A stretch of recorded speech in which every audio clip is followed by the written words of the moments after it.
Hello दोस्तों, विजय academy में आपका एक बार फिर से स्वागत है। और कल हमने एक वीडियो डाला था जीएसटी के ऊपर। क्लास 1 थी और आज हम क्लास 2 स्टार्ट करने वाले हैं। तो चलिए उसे स्टार्ट करते हैं, क्लास 2 को। हम जो टॉपिक कवर कर रहे हैं वो कर रहे हैं यूनिट में, जिसका नाम है टैक्सेशन लॉज एंड ऑडिटिंग। जो ये यूनिट है इसके अंतर्गत आपसे पूछा गया इनकम टैक्स और गुड्स एंड सर्विस टैक्स। जी हाँ दोस्तों, तो हम ये वाली यूनिट जो है कवर इसमें करने वाले हैं। ठीक है, इस यूनिट में हम ये कवर करेंगे, जिसके अंदर हम क्या कवर करेंगे, इनकम टैक्स और गुड्स एंड सर्विस टैक्स। तो चलिए शुरुआत करते हैं इसकी फटाफट से। और इस यूनिट में जो है साथ ही साथ ऑडिटिंग भी है। जी हाँ दोस्तों, ऑडिटिंग भी इसके अंतर्गत दिया हुआ है, तो हम इसे भी कोशिश करेंगे कवर करने की। और साथ ही साथ जो इनमें टॉपिक एक्ट दिए हुए हैं, इन एक्ट को भी हम कवर करने की कोशिश करेंगे, आपके रिलेवेंट की आपसे कभी उनमें से पूछे क्वेश्चन तो वो आपसे बन जाए। तो ये पूरी यूनिट को हम इसमें कवर करेंगे।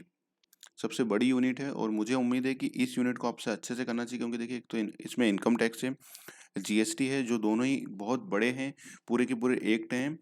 और इसके इंडिविजुअली 100 मार्क्स के पेपर आते हैं बड़ी बड़ी एग्जामों में, जैसे जीएसटी की एग्जाम होती है या इनकम टैक्स की। तो उनमें टॉपिक जो होता है ये मेन होते हैं और इनमें अच्छे से क्वेश्चन पूछे जा सकते हैं। इसी प्रकार से ऑडिटिंग और रेगुलेशन एक्ट भी इसमें है। तो मुझे उम्मीद है कि कम से कम 20 नंबर की ये यूनिट आपकी कवर हो सकती है। जी हाँ दोस्तों, क्योंकि थ्योरी टॉपिक्स में उतना पूछने का होता नहीं है, तो एग्जामिनर फिर जाते हैं प्रैक्टिकल की तरफ। और उनमें ये सबसे अच्छी यूनिट ये रहेगी। अगर उन्हें अदर देन अकाउंट से कुछ पूछना होगा तो ये यूनिट सबसे ज़्यादा इंपॉर्टेंट रोल प्ले करेगी। तो मुझे उम्मीद है कि 15 से 20 मार्क्स तक का मैं समझ रहा हूँ कि इसमें से आएगा। तो आपको क्या करना है, इसे अच्छे से कवर करना है। चलिए बात करते हैं, अब हम इसी पर आ जाते हैं फटाफट से। हमने कल बात कर लिया था, कहाँ तक बात कर लिया था मैं आपको बता देता हूँ। अगर पुरानी क्लास ना देखी हो तो देख लीजिएगा, उसके डिस्क्रिप्शन में हमने उसकी ये नोट्स जो मैं यहाँ लिखा था वो भी मैंने डाल दिया था। हमने समझा था कि गुड्स एंड सर्विस टैक्स क्या होता है, क्यों इसे गुड्स एंड सर्विस टैक्स कहते हैं और ये किस पर लगता है। तो हमने एग्जांपल से समझा था कि सर्विस भी अब कोई व्यक्ति दे रहा है तो उस पर भी जीएसटी लगेगा, और साथ ही साथ अगर कोई गुड्स सेल कर रहा है तो उस पर भी जीएसटी लगता है।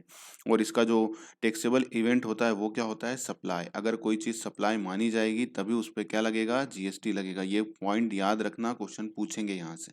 चलिए बात करते हैं अब हम आगे। आज हम आगे बात करेंगे उससे। तो हमारे सामने आज हम बात करेंगे प्रत्यक्ष और अप्रत्यक्ष कर क्या होते हैं, मतलब डायरेक्ट और इनडायरेक्ट टैक्स क्या होते हैं, इस पर हम आज बात करने वाले हैं। चलिए तो फटाफट से हम इस पर बात कर लेते हैं कि क्या होते हैं डायरेक्ट और इनडायरेक्ट टैक्स। इस पर बात करेंगे और शुरुआत करते हैं। तो देखिए, प्रत्यक्ष कर याद रखिएगा, पूछा जा सकता है क्वेश्चन बेसिक्स में आपसे। और अप्रत्यक्ष कर, देखिए आपके उसमें जो टॉपिक कवर किया गया है वो रजिस्ट्रेशन, प्लेस ऑफ सप्लाई और supply of service and goods registration, और टीसीएस टीडीएस, ये टॉपिक भी कवर किए गए हैं और फाइलिंग कवर किए गए हैं। तो हम वो सारे टॉपिक एक एक करके पढ़ने वाले हैं। चलिए, तो प्रत्यक्ष कर क्या होता है, एक प्रकार का भार जो प्रत्यक्ष रूप से करदाता पर आरोपित किया जाता है, मतलब इम्पोज किया जाता है, इम्पोज्ड किया जाता है। अब इसका मतलब क्या हुआ, जो हिंदी इंग्लिश मीडियम वाले हैं, हिंदी मीडियम वाले तो यहाँ से पढ़ ही सकते हैं, इंग्लिश मीडियम वाले हैं तो मैं उनके लिए क्या करूँगा, दो नोट्स यहाँ पर रखेंगे तो दोनों के फ़ॉन्ट साइज छोटे हो जाएंगे, इसलिए मैं इंग्लिश में आपको समझा दूंगा, मतलब बता दूंगा कि इसका मीनिंग क्या होगा। देखिए, इनडायरेक्ट डायरेक्ट टैक्स का मतलब यहाँ पर क्या बोल रहा है कि डायरेक्टली जो इम्पोज्ड है, डायरेक्ट टैक्स का मतलब क्या हुआ, डायरेक्टली इम्पोज्ड। इसका मतलब क्या हुआ, यहाँ पर समझिए कि जैसे ये पर्सन है, इसने इनकम कमाई, इसने इनकम कमाई। कैसी इनकम कमाई, तो इसने अपनी सैलरी से इनकम कमाई। और किससे इनकम कमाई, तो अपने बिजनेस से इनकम कमाई।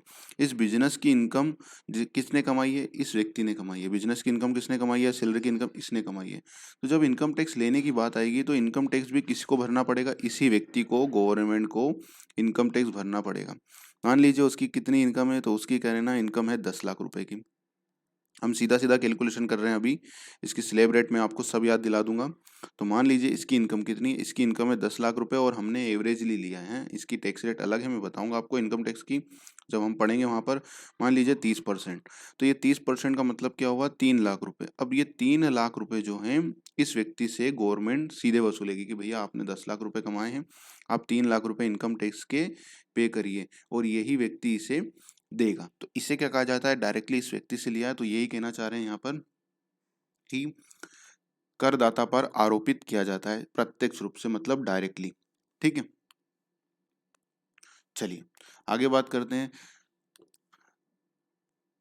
और उस व्यक्ति द्वारा सरकार को चुका दिया जाता है, उस व्यक्ति द्वारा सरकार को चुका दिया जाता है मतलब पे कर दिया जाता है, किसके द्वारा, इस व्यक्ति के द्वारा। जैसे कि हमने देखा जिस पर आरोपित किया गया है, किस पर 3 लाख रुपए लगाए गए थे, इस व्यक्ति पे लगाए गए थे। इसका नाम है मान लीजिए राम। तो राम पर लगाए गए थे, तो राम ने डायरेक्टली पे भी कर दिया है। प्रत्यक्ष कर ऐसा कर है जिसको करदाता द्वारा किसी अन्य पर शिफ्ट नहीं किया जा सकता है। अब देखिए ये व्यक्ति किसी और से ले सकता है क्या, मान लीजिए यहाँ पर मिस्टर श्याम है, ये श्याम है। तो क्या ये श्याम से बोल सकता है कि जो सैलरी मैंने कमाई है 3 लाख रुपए की, ये 3 लाख रुपए, ये 10 लाख रुपए की सैलरी किसने कमाई है, 10 लाख रुपए की सैलरी तो राम ने कमाई है। तो क्या ये श्याम से ले सकता है 10 लाख रुपए की कि भैया मैंने सैलरी कमाई है पर ये सैलरी पे जो टैक्स बन रहा है वो आप दे दो, नहीं। तो ये इस पर इम्पोज नहीं कर सकता है। इसी को ही इसलिए क्या कहते हैं, डायरेक्ट टैक्स की, मतलब ये व्यक्ति खुद स्वयं बियर कर रहा है। ठीक है,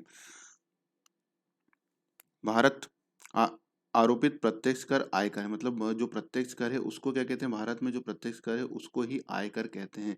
ये पूछ सकते हैं आपसे क्वेश्चन में कि इनमें से डायरेक्ट टैक्स कौन सा है या प्रत्यक्ष कर कौन सा है। तो आपको वहाँ पर ऑप्शन आ सकता है, वेट आ सकता है, सीएसटी आ सकता है, और जीएसटी आ सकता है, और इनकम टैक्स आ सकता है। तो प्रत्यक्ष कर कौन सा है, डायरेक्ट टैक्स, तो वो है आयकर। अब बात करते हैं इनडायरेक्ट टैक्स की। तो देखिए अप्रत्यक्ष कर, जब करदाता एकमात्र माध्यम मात्र होता है, मतलब जो यहाँ पर पे कर रहा है वो क्या है, एक माध्यम मात्र है, और प्रत्येक स्तर पर कर का भार आगे टाला जा सकता है, मतलब आगे उसको शिफ्ट किया जा सकता है। टाला जा सकता है मतलब अगले स्टेज पर उसको आगे शिफ्ट किया जा सकता है। अभी हम इसे एग्जाम्पल से समझेंगे आसानी से, दिक्कत मत समझिएगा कभी कोई समझना आए तो।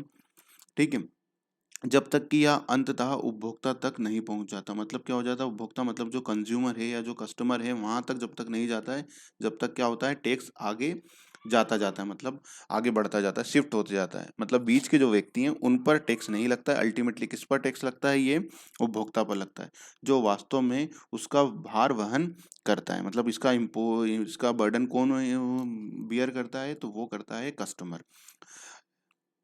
ऐसा कर अप्रत्यक्ष कर होता है, मतलब कौन सा कर अप्रत्यक्ष कर होता है, जिसका अल्टीमेट बर्डन किस पर आता है या अल्टीमेट भार किस पर आता है, तो वो आता है उपभोक्ता पर। अप्रत्यक्ष कर ऐसा कर है जिसको करदाता द्वारा किसी अन्य पर शिफ्ट किया जा सकता है। ये बात ध्यान रखिएगा, ये भी पूछ सकते हैं कि करदाता द्वारा अन्य पर शिफ्ट किया जा सकता है तो उसे कौन सा कर कहा जाता है, तो उसे अप्रत्यक्ष कर कहा जाता है। ये क्वेश्चन पूछ सकते हैं। और जिसको शिफ्ट कर सकते हैं उसको क्या बोलेंगे, इनडायरेक्ट टैक्स बोलेंगे, और जिसको शिफ्ट नहीं कर सकते हैं उसको क्या बोलेंगे, तो उसको डायरेक्ट टैक्स बोलेंगे। ये क्वेश्चन पूछ सकते हैं। ठीक है, अब हम इसे समझ लेते हैं फिर आगे बढ़ते हैं। इसको पूरा पढ़ लेते हैं फिर हम इसको समझा दूंगा मैं आपको एग्जांपल से। इसका करापात उपभोक्ता द्वारा वहन किया जाता है, मतलब किसका, इसका जो टैक्सेशन इम्पोजिशन है वो किसके द्वारा वहन किया जाता है, तो वो कंज्यूमर के द्वारा, जो अंततः उसकी सेवा या उत्पाद का उपभोग करता है, मतलब जो जिसके हम सेवा लेता है या उत्पाद को कंज्यूम करता है उसी के ऊपर इसका टैक्स का अल्टीमेट बर्डन पहुंचता है। जब तक भुगतान का निकट दायित्व किसी अन्य जैसे कि निर्माता, सेवा प्रदाता या माल का विक्रेता पर होता है। और इसको पे करने का लाइबिलिटी किस पे होती है, मतलब जो पे करने की दायित्व किस पे होता है, तो पे करने की दायित्व तो किस पे होती है, सर्विस प्रोवाइडर पे होती है या मैन्युफैक्चरर पे होती है, मतलब जो उत्पादन करता है उस पर होती है, इन व्यक्तियों पर होती है, या सेलर पर होती है। ठीक है, जो सेल्स करता है उस पर इसकी लाइबिलिटी होती है। अभी हम इसको समझेंगे किस पर लाइबिलिटी होती है, कैसे होती है। ठीक है, सब चीज़ अभी एक बार समझ लेंगे। चलिए पहले पढ़ समझ लेते हैं इतना तक और फिर मैं आपको आगे पढ़ाता हूँ। चलिए आ जाइए, पहले मैं आपको समझा देता हूँ। अब इनडायरेक्ट टैक्स देखिए, मान लीजिए ये है, क्या है ये, हीरो, एक मिनट, ये क्या है, हीरो कंपनी। ठीक है, ये है हीरो कंपनी। अब हीरो कंपनी ने क्या करा, ये हीरो कंपनी है, ये क्या बनाती है, ये बाइक बनाती है। ठीक है, इसने बाइक बनाई, ये इसका प्लांट है यहाँ पर। और इसने एक बाइक बना दी, ठीक है, ये इसने बाइक बना दी और इसकी कीमत, अब ये क्या होगी, ये जो बाइक है ये कहाँ जाएगी, ये डिस्ट्रीब्यूटर के पास जाएगी या डीलर के पास, ठीक है। ये डीलर के पास बाइक आ गई, ये बाइक किसको बेच देगा, डीलर को बेच देंगे, तो ये बाइक यहाँ पर आ जाएगी। अब मान लीजिए इस बाइक की वैल्यू कितनी थी, हम सिंपलिसिटी के लिए लेते हैं ताकि आपको भी अच्छा रहे। मान लीजिए इसकी वैल्यू जो हीरो वालों ने डिस्ट्रीब्यूटर को दी वो कितने की दी, वो 1 लाख की दी, कितने की दी, 1 लाख रुपए की। और इस पर जीएसटी 18% की दर से उन्होंने लगा दिया, तो इस पर कितना जीएसटी लग गया होगा, 1,18,000 रुपये। और इनने डीलर से कितने पैसे ले लिए होंगे भैया इस गाड़ी के लिए कि हमको इतने पैसे दे दो आप, 1,18,000 रुपये इनने डीलर से ले लिए। डीलर ने इनको कितने पे करे, 1,18,000, इसमें से 1 लाख रुपए काय की वैल्यू है, बाइक की वैल्यू है, और 18,000 रुपये किसकी वैल्यू है, तो वो है जीएसटी की वैल्यू, ठीक है। ये वैल्यू बाइक की है और ये जीएसटी की वैल्यू है। अब क्या होगा, अब यहाँ पर आएंगे कस्टमर, मतलब हम और आप लोग, मतलब जो क्रेता है जो उपभोक्ता है वो आएगा। अब हम ये खड़े हैं हम लोग, अब हम क्या करते हैं, हम डीलर के पास जाते हैं। ये हम डीलर के पास गए और हम क्या बोलेंगे कि भैया हमको बाइक खरीदनी है, तो ये क्या बोलेंगे, बिल्कुल खरीद लीजिए। इन्होंने हमें बाइक दी, वो मोटे मोटे रूप से कितने की दी, 2 लाख रुपए की, ठीक है। अब जैसा कि हमको पता है कि बाइक पर कितनी की रेट लग रही है, मान लीजिए 18% की दर से जीएसटी लगता है, तो ये हमसे कितने रुपए लेंगे, 3600 रुपये, 36,000 रुपये सॉरी। तो 2,36,000 रुपये हमसे इन्होंने वसूल कर लिए इस बाइक के, ठीक है। तो ये हो गया, क्या हो गया, अब देखिए, अब जरा समझिएगा, इन्होंने 2 लाख रुपए तो गाड़ी के ले लिए और ये ले लिए। अब ये जो डीलर है, लाइबिलिटी किसकी है, टैक्स पे करने की, टैक्स पे करने की लाइबिलिटी हमारी नहीं होती है गवर्नमेंट को, ये डीलर हमसे पेमेंट ले लेता है और ये पेमेंट ले करके क्या करेगा, गवर्नमेंट के पोर्टल पे जा करके गवर्नमेंट को पे करेगा, ठीक है, गवर्नमेंट को जा करके पे करेगा। एक मिनट में आपको अच्छे से और समझाने के लिए क्या करता हूँ, इसको एक नया पेज ले लेता हूँ। चलिए यहाँ पर आ जाइए, ये रहा हीरो हमारा एग्जाम्पल, ये हीरो, हीरो का ये है प्लांट। इन्होंने यहाँ पर बाइक बनाई और इस बाइक की वैल्यू कितनी रखी, इस बाइक की वैल्यू रखी 1 लाख रुपए, और इस पर 18% की जीएसटी की दर से उन्होंने हमसे 18,000 रुपये इसके ले लिए, ठीक है। टोटल वैल्यू जो थी वो कितनी ली, 1,18,000 रुपये।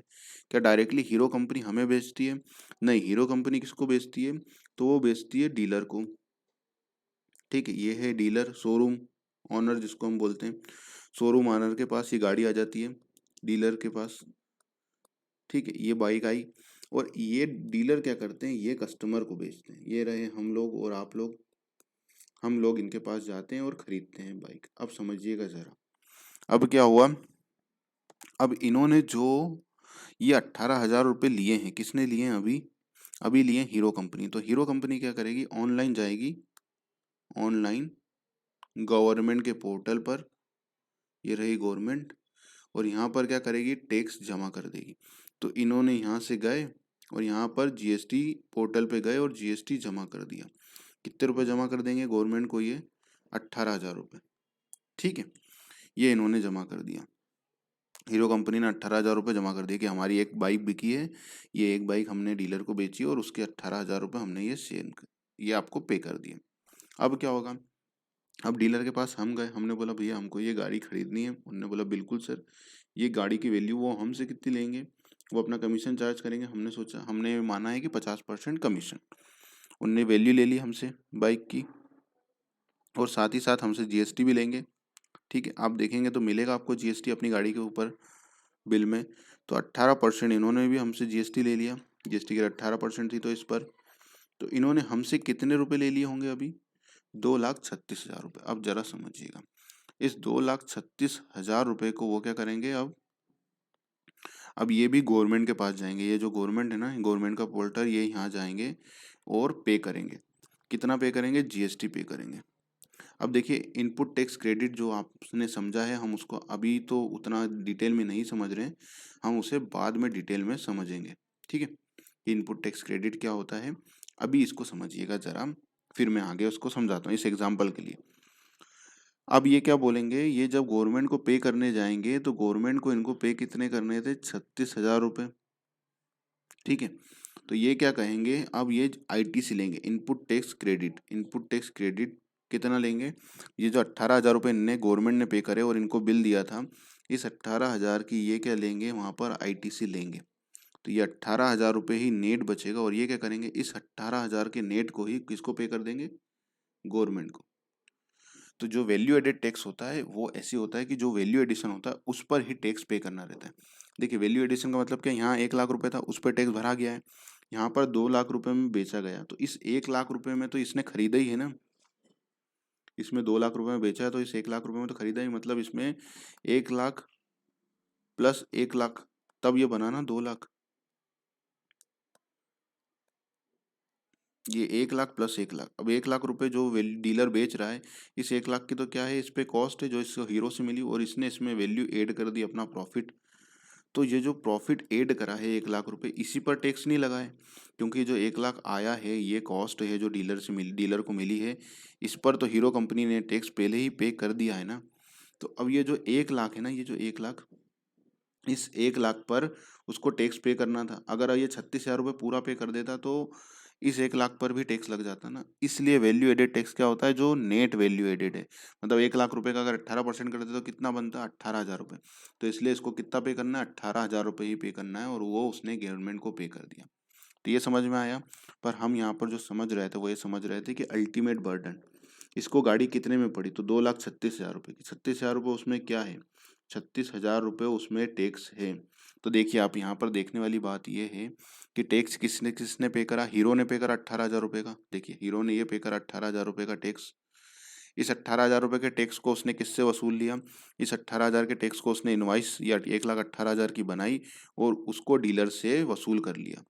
ठीक है, और गवर्नमेंट को पे कर दिया। डीलर ने क्या करा, डीलर ने हमें 2 लाख रुपए में माल बेचा और 2,36,000 रुपये हमसे वसूल करे, और उसने हम वसूल 2,36,000 करे, उसने देखो 1 लाख रुपए तो हमसे कॉस्ट में ले लिए, और 18,000 रुपये जो उसने पे करे थे गवर्नमेंट को ये वाले, ये 18,000 रुपये भी हमसे ले करके 36,000 में, गवर्नमेंट को 36,000 जब वो पे करने गया, हमसे वसूले कितने, 36,000 रुपये, पर वसूल गवर्नमेंट को पे कितने कर रहा है वो, 18,000 रुपये। 18,000 रुपये क्यों पे कर रहा है, क्योंकि 18,000 रुपये वो पीछे पे कर कर आ गया है।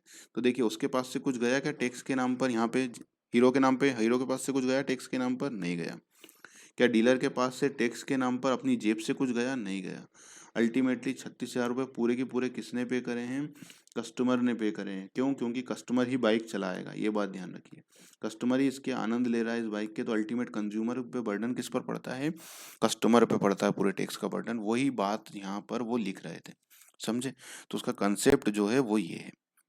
चलिए हम आ गए थे यहाँ पर, आ जाते हैं फटाफट से हमारा कि अल्टीमेट बर्डन क्या होता है, और आईटीसी भी में समझेंगे हम। ठीक है, तो समझ में आया आपको।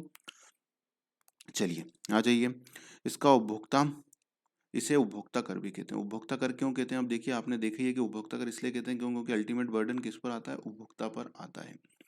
ये एक प्रतिगामी रिग्रेसिव प्रकृति का होता है, क्योंकि यह भुगतान की क्षमताओं के सिद्धांत पर आधारित नहीं होता। अब देखिए भुगतान के क्षमताओं के सिद्धांत को क्या बोलता है, भुगतान का क्षमताओं का सिद्धांत ये बोलता है कि भैया उससे उतना टैक्स लो जितना वो दे सके। जैसे मान लीजिए एक गरीब व्यक्ति है, ये गरीब है, इसके पास पैसे कम है, और इसके पास बहुत पैसे, ये अमीर है। तो आज अगर आपको पैसे लेना रहेंगे तो आप इससे कितने पैसे लेंगे, क्या इससे भी 10,000 रुपये लेंगे और इससे भी 10,000 रुपये लेंगे, ऐसा होगा क्या, नहीं। आप क्या बोलेंगे, ये गरीब व्यक्ति है, ये 10,000 रुपये नहीं दे सकता है, तो हम क्या करेंगे, इससे बोलेंगे कि आप 2,000 रुपये दे दो, और ये जो अमीर व्यक्ति है हम इससे क्या बोलेंगे, आप 8,000 रुपये और दे दो। क्यों, क्योंकि ये तो दे सकता है ना, इसके पास तो पैसे हैं, इसके पास तो पैसे ही नहीं, बेचारा गरीब है, कहाँ से देगा।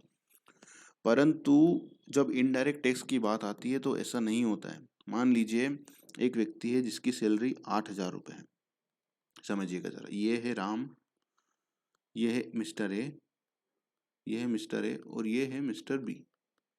मिस्टर ए क्या है, तो भैया मिस्टर ए जो है वो क्या है, एक कंपनी में चपरासी हैं, ठीक है, या बहुत छोटे वर्कर हैं, ऑफिस बॉय हैं, और इनकी जो सैलरी है वो कितनी है जरा समझिएगा। इनकी सैलरी है वो कितनी है, 8,000 रुपये। और ये जो मिस्टर बी हैं ये एक सॉफ्टवेयर इंजीनियर है, और इनकी सैलरी कितनी है पर मंथ, इनकी सैलरी पर मंथ है 2 लाख रुपए। ठीक है, ये दोनों ही व्यक्ति कहाँ गए हैं, बाइक लेने। कहाँ गए हैं, बाइक, बाइक लेने। अब बाइक पर 18% जीएसटी लग रहा है, तो इनसे भी 18% ही वसूल किया जाएगा, और इनसे भी कितना वसूल किया जाएगा, 18%। क्या ऐसा हो रहा है कि ये व्यक्ति गरीब है तो इस व्यक्ति से 18 की जगह 2% ले लो, 10% ले लो, नहीं, और ये व्यक्ति अमीर है तो इससे और ज़्यादा ले लो, कम ले लो, ऐसा कुछ हो रहा है, सबके लिए समान हो जाता है ये टैक्स। तो कहीं ना कहीं ये एक गलत बात है, क्योंकि एक नॉर्मल व्यक्ति जो इसका बर्डन नहीं सहन कर सकता, उसको भी ये इतने ही पैसे पे करने पड़ते हैं। तो इसलिए ये लाइन ली गई है कि ये किसके सिद्धांत पर काम नहीं करता, क्योंकि यह भुगतान की क्षमता के सिद्धांत पर आधारित नहीं होता है। सभी उपभोक्ता, जैसा कि हमने समझा, आर्थिक रूप से अप्रत्यक्ष कर का भार समान रूप से वहन करते हैं, जैसा कि हमने देखा 8,000 वाला व्यक्ति और एक 2 लाख रुपए वाला व्यक्ति। ठीक है, अप्रत्यक्ष करों का उपभोग व्यय विशेषाधिकार अथवा अधिकार पर होता है, परंतु आय या संपत्ति पर नहीं होता है। अभी तक अनेक प्रकार के अप्रत्यक्ष कर भारत में उद्गमिक उद्ग्रहित होते थे। मतलब क्या होते थे कि इम्पोज कौन कौन से, बहुत सारे कौन से टैक्स होते थे, इनडायरेक्ट टैक्स होते थे, पर जब से जीएसटी आया है तो वो सब टैक्स क्या हो गए हैं, इसमें समा गए हैं, इसमें समा गए हैं, और केवल एक ही जीएसटी, एक ही टैक्स बचा हुआ है, और वो क्या है, जीएसटी। जैसे पहले कौन कौन से टैक्स लगते थे, उत्पाद शुल्क। अब ये काय पे लगता था, प्रोडक्शन के ऊपर, जब कोई वस्तु का उत्पादन होगा तब ये शुल्क लगेगा। सीमा शुल्क मतलब इम्पोज्ड किया जाता था, अगर हम किसी को उसको इम्पोर्ट करते हैं तो वो लगता है, वो तो आज भी लगता है, क्योंकि इम्पो इम्पोर्ट टैक्स क्या हुआ है, एक इंटरनेशनल लॉ है, और इंटरनेशनल लॉ जो है, हमारे पूरे इंटरनेशनल लॉ जिस प्रकार से हैं इम्पोर्ट एक्सपोर्ट के लिए, उसके ऊपर ये बना है इम्पोर्ट शुल्क, उत्पाद सीमा शुल्क या इम्पोर्ट ड्यूटी। तो ये अभी भी लगता है, परंतु सेवा कर जो पहले सर्विसेज पे लगता था, अब सेवा कर की जगह क्या लग रहा है, जीएसटी। इसलिए इसका नाम क्या है, goods and service tax, CST, central service tax, ये लगता था, अब इसकी जगह क्या लगने लग गया, इसकी जगह भी जीएसटी ही लगता है। वेट, वैल्यू एडेड टैक्स, पर अगर हम गुड्स सेल करते थे तो क्या लगता था, वेट लगता था, अब क्या लगता है, जीएसटी। प्रवेश शुल्क, क्रय शुल्क, मनोरंजन कर, रॉयल्टी, शर्त अथवा जुओं पर कर, विलासिता कर, विज्ञापन कर, ये सारे कर जो पहले लगते थे वो अब क्या हो गए हैं, केवल क्या लगने लग गया है, जीएसटी लगने लगा है। ठीक है, और ये सबसे आईएमपी डेट है, ये याद रखिएगा, क्वेश्चन इस पर पूछ लेंगे। ठीक है, यद्यपि भारत में अप्रत्यक्ष कराधान में 1 जुलाई 2017 से क्रांतिकारी परिवर्तन हुआ, जिसके अधीन एकीकृत अप्रत्यक्ष कर व्यवस्था में अनेक केंद्रीय और इस राज्य स्तरीय अप्रत्यक्ष करों को एकल कर में समाहित कर दिया गया। इंटीग्रेटेड, एकीकृत अप्रत्यक्ष कर व्यवस्था मतलब क्या होता है, इंटीग्रेटेड इनडायरेक्ट टैक्स सिस्टम, इसको बोलते हैं, इस पूरी लाइन को। मतलब इंटीग्रेटेड मतलब क्या हुआ कि एक टैक्स में सारे टैक्स इंक्लूड हो गए, और केवल अब हमको क्या ध्यान में रखना है, जीएसटी। तो ये इसको बोलेंगे इंटीग्रेटेड इनडायरेक्ट टैक्स सिस्टम। चलिए, जिसमें माल और सेवा कर कहते हैं, जिसे क्या कहते हैं, माल एवं सेवा कर, गुड्स एंड सर्विस टैक्स। अप्रत्यक्ष कर सुधार के क्षेत्र में जीएसटी प्रचलन भारत में एक प्रमुख चरण है। सीमा शुल्क पूर्व की भांति ही जीएसटी पश्चात भी लागू रहेगा। देखो यहाँ पर लिखा भी है कि जीएसटी सीमा शुल्क जो है आज भी लागू होता है। चलिए, समझ में आया ये पॉइंट, तो ये आपको ध्यान में रखना है। चलिए, समझ में आया अप्रत्यक्ष कर का मतलब क्या होता है, ये कैसे भी होता है, मैंने आपको अच्छे से समझाने की कोशिश करी है। चलिए, अब ये आप नोट कर सकते हैं। और ये मैं एक और बात बता दूं कि आप अगर जीएसटी आपने अभी देखा है कि यूके एसएससी की जो एग्ज़ाम है उसके अंदर जीएसटी और इनकम टैक्स की जो यूनिट है, इसमें इनकम टैक्स और जीएसटी की जो यूनिट है, इस पूरी यूनिट को हम कवर कराएंगे। आप चाहें तो इसके लिए क्या कर सकते हैं, हमारी ऑनलाइन क्लास ज्वाइन कर सकते हैं। ठीक है, ऑनलाइन क्लास ज्वाइन कर सकते हैं। इस ऑनलाइन क्लास में आपको क्या मिलेगा, तो इस ऑनलाइन क्लास में आपको जो है ये यूनिट कवर की जाएगी। मतलब जो टैक्स से रिलेटेड पोर्शन है, इस पूरे पोर्शन को कवर किया जाएगा। केवल टैक्स का ओनली क्या कवर किया जाएगा, इसमें टैक्स को ही कवर किया जाएगा। तो अगर आप ये क्लास ज्वाइन करना चाहते हैं तो कर सकते हैं। केवल ये टैक्स के जो रिलेटेड यूनिट है, जो हमने आप अभी देखी है आपके सामने, ये यूनिट, इस यूनिट में जो ये टैक्स से रिलेटेड यूनिट है, ये जो पोर्शन है, ये वाला पोर्शन, इस पोर्शन को इसमें कवर किया जाएगा पूरा पूरा। ठीक है, और कोशिश की जाएगी तो ये वाली यूनिट को भी हम कवर करेंगे। ये वाला पोर्शन भी इसका कवर करके मैं आपको पढ़ा दूंगा। तो ये सारी यूनिट हम आपको कवर करेंगे इस यूनिट में। तो आप चाहें तो क्लास ज्वाइन कर सकते हैं। ठीक है, केवल इतना ही हम पढ़ाएंगे, ओनली टेक्स्ट पोर्शन। तो अगर आप ये क्लास ज्वाइन करना चाहते हैं तो कर सकते हैं। इसकी जो फीस है वो है 350 रुपीज़। केवल इसमें आपको जो है ये यूनिट से रिलेटेड पोर्शन पढ़ाया जाएगा।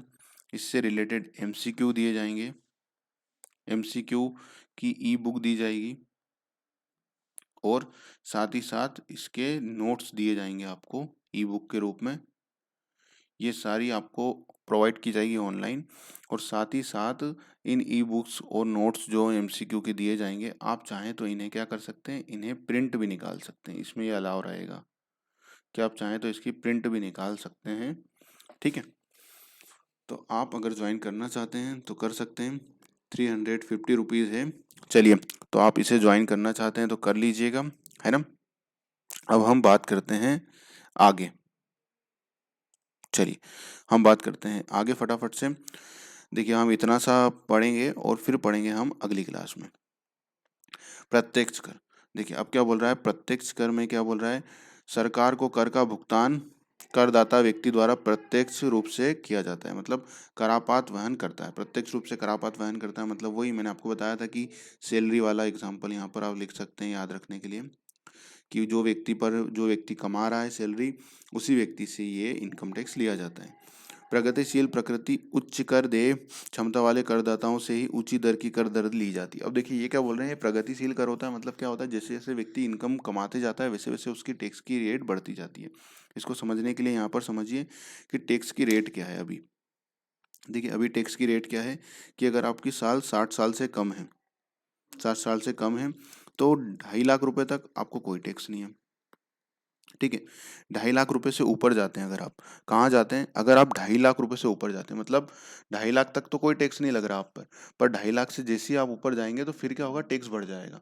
कहाँ तक टैक्स बढ़ जाएगा, फिर 5 लाख रुपए तक टैक्स लगेगा, फिर 5 से 10 और 10 से ज़्यादा। तो ये बात आप ध्यान रखिएगा, क्या होता है, 2.5 लाख रुपए के ऊपर तक टैक्स लगता है। मतलब 2.5 लाख रुपए तक अगर कोई कमा रहा है तो कोई टैक्स लगेगा क्या, नहीं लगेगा। परंतु अगर वो 2.5 लाख से ज़्यादा कमा रहा है, परंतु कहाँ तक कमा रहा है, 5 लाख रुपए तक कमा रहा है, कहाँ तक कमा रहा है, 5 लाख रुपए तक, तो क्या टैक्स लगेगा, 5% की दर से। देखिए, केवल 5% ले रहे हैं। परंतु अब अगर व्यक्ति 5 लाख से ज़्यादा कमा रहा है और कहाँ तक कमा रहा है, 10 लाख तक कमा रहा है, तो फिर टैक्स का रेट बढ़ जाएगा। क्या हो जाएगा, फिर टैक्स का रेट बढ़ जाएगा। और टैक्स का रेट कितना हो जाएगा, तो टैक्स का रेट 20% हो जाएगा। कितना हो जाएगा, 20%। ठीक है, अब देखिए, अब अगर आप 10 लाख से ज़्यादा कमा रहे हैं तो फिर टैक्स का रेट क्या हो जाएगा, तो टैक्स का रेट यहाँ पर 10 लाख रुपए से जैसे ऊपर गए तो टैक्स का रेट हो जाएगा 30%। तो आप देखिए, व्यक्ति 2.5 लाख रुपए तक कमा रहा है, मतलब वो गरीब व्यक्ति उतने पैसे नहीं कमा रहा है, तो गवर्नमेंट उससे कितने पैसे ले रही है, केवल 2.5 लाख रुपए ले रही है, कोई टैक्स नहीं ले रही है। मतलब यहाँ पर टैक्स की रेट नील है, मतलब कोई टैक्स नहीं देना।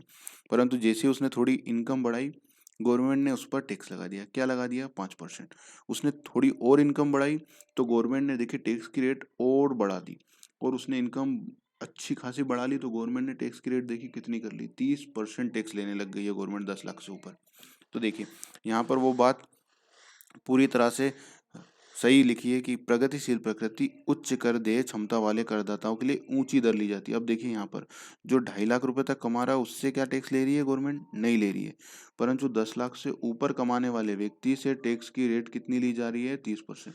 तो देखिए कितना ज़्यादा बढ़ गया है। परंतु जीएसटी में ऐसा होता है क्या, नहीं होता। जीएसटी में हमने देखा है कि वो 8,000 सैलरी कमाने वाले को भी 18% देना है, और 2 लाख रुपए की सैलरी कमाने वाले को भी 18% ही देना है। चलिए, अप्रत्यक्ष कर, सरकार को कर का भुगतान करता व्यक्ति उसका संग्रहण करता है, और संग्रहण किससे करता है, अंतिम व्यक्ति से करता है। हमने समझा था डीलर, डीलर जो है वो 36,000 रुपये हमसे लेता है। क्या लेता है, 36,000 रुपये हमसे लेता है।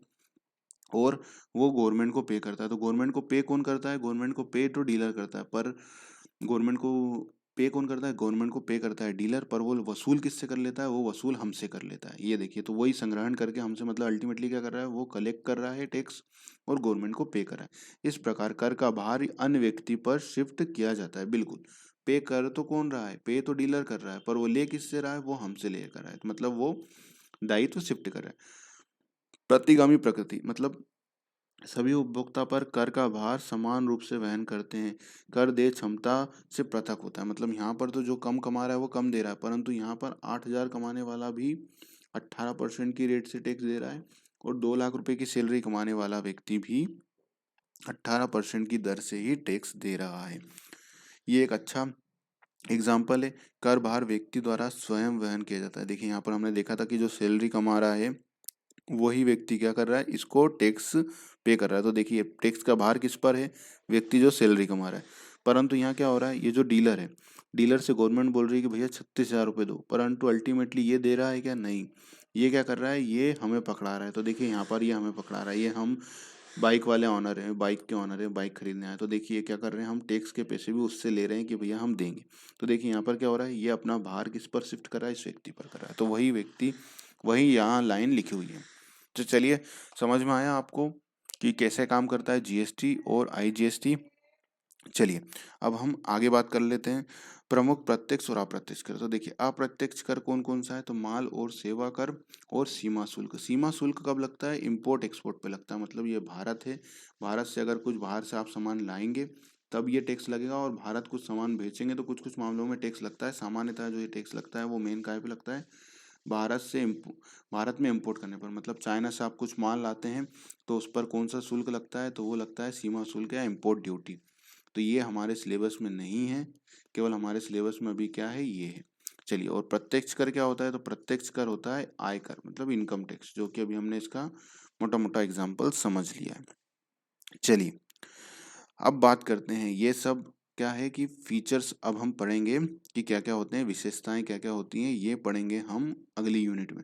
तो देखिए, हम फीचर्स पढ़ लेंगे, इसके बाद क्या करेंगे? मैं आपको सप्लाई पढ़ा दूंगा कि सप्लाई क्या होती है, सप्लाई सर्विस और गुड्स के केस में क्या होती है, प्लेस ऑफ सप्लाई क्या होता है। देखिए, हम कैसे पढ़ेंगे मैं आपको बता देता हूँ, ताकि आपको एक क्लियर विजन हो जाए कि कैसे काम करेंगी चीज़ें।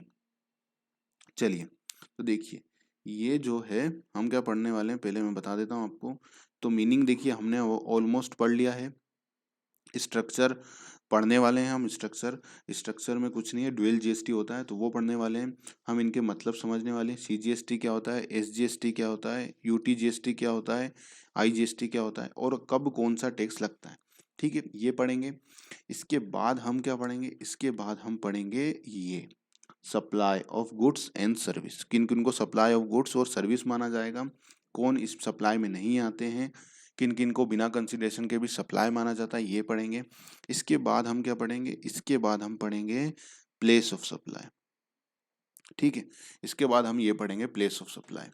इसके बाद हम क्या पढ़ेंगे? इसके बाद हम पढ़ेंगे प्रोसीजर फॉर रजिस्ट्रेशन। रजिस्ट्रेशन की प्रोसेस क्या होती है, कैसे रजिस्ट्रेशन लिया जाता है, किन किन व्यक्तियों को रजिस्ट्रेशन लेना कंपलसरी है।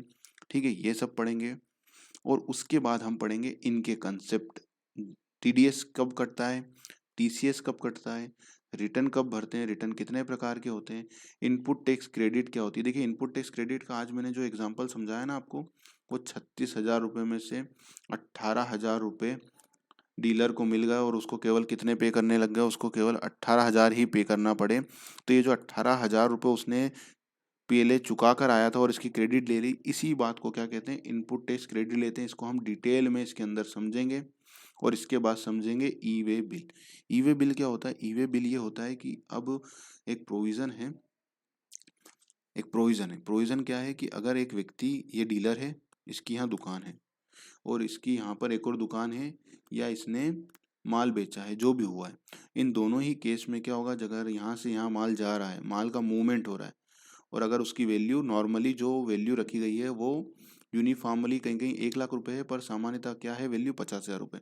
मतलब जो सामान बेच रहे हैं उसकी वैल्यू क्या है? 50,000 रुपये से ऊपर है, तब ई वे बिल बनाना पड़ता है। तो ई वे बिल क्या होता है, ई वे बिल कब बनाना पड़ता है, और क्या क्या होता है, ये सारी बातें हम फिर समझेंगे। ठीक है, तो इसके लिए ई वे बिल बनाना पड़ता है। मान लीजिए किसी व्यक्ति ने बाइक भेजी, कितनी बाइक भेजी? 10 बाइक भेजी। अब 10 बाइक जब उसने भेजी तो इसकी वैल्यू 50,000 से ऊपर है क्या? हाँ। तो जब इसका मूवमेंट होगा तो इस पर क्या बनाना पड़ेगा? ई वे बिल बनाना पड़ेगा। और अगर ऐसा नहीं किया गया, उसके द्वारा ई वे बिल नहीं बनाया गया, तो ये जो गुड्स है इसको क्या कर लिया जाएगा? सीज कर लिया जाएगा। मतलब जीएसटी डिपार्टमेंट ने अगर उनकी गाड़ी रोकी और उनके पास ई वे बिल नहीं मिला तो वो क्या करेंगे? इसको जब्त कर लेंगे। फिर उस पर पेनल्टी, फाइन, प्रोसिक्यूशन सब चीज़ें होती हैं, वो आपके सिलेबस में नहीं है तो हम उसमें नहीं जाएंगे। पर ई वे बिल क्या होता है ये समझेंगे, और इसके कॉन्सिक्वेंसेस क्या होते हैं इतना समझेंगे। समझ में आया? तो ये सब हम पढ़ेंगे। इसके बाद हम आएंगे कहाँ पर? हम आएंगे इस पर, इनकम टैक्स पर। ठीक है, ये इनकम टैक्स के पोर्शन पर आएंगे। तो पूरी अप्रोच इस तरह से होगी। इस तरह से मैं ये दोनों टॉपिक आपको कवर कराऊंगा। तो अगर आप इसकी ऑनलाइन क्लास ज्वाइन करना चाहते हैं तो देखिए, इसकी फ़ीस केवल 350 रुपये रखी गई है। बहुत कम फीस रखी गई है। तो अगर आप ज्वाइन करना चाहते हैं तो आप कर सकते हैं ज्वाइन। इसमें आपको क्या होगा? इसमें आपको क्वेश्चन मिल जाएंगे, और क्या होगा इसमें आपको साथ ही साथ बाकी चीज़ें मिल जाएंगी। ठीक है, समझ में आया? तो ये बेनिफिट आपको इसमें मिल जाएगा। तो अगर आप ज्वाइन करना चाहते हैं तो कर लीजिएगा। ठीक है, चलिए तो आज की क्लास में इतना ही। अब हम बात करेंगे इसके बाद किन टॉपिक पर हम बात करेंगे, मैंने आपको बता दिया है, और कैसे सारी प्रोसेस होगी ये भी मैंने आपको बता दिया है। तो चलिए, आपको समझ में आ गया होगा। इस वीडियो में इतना ही, मिलते हैं अगले वीडियो में।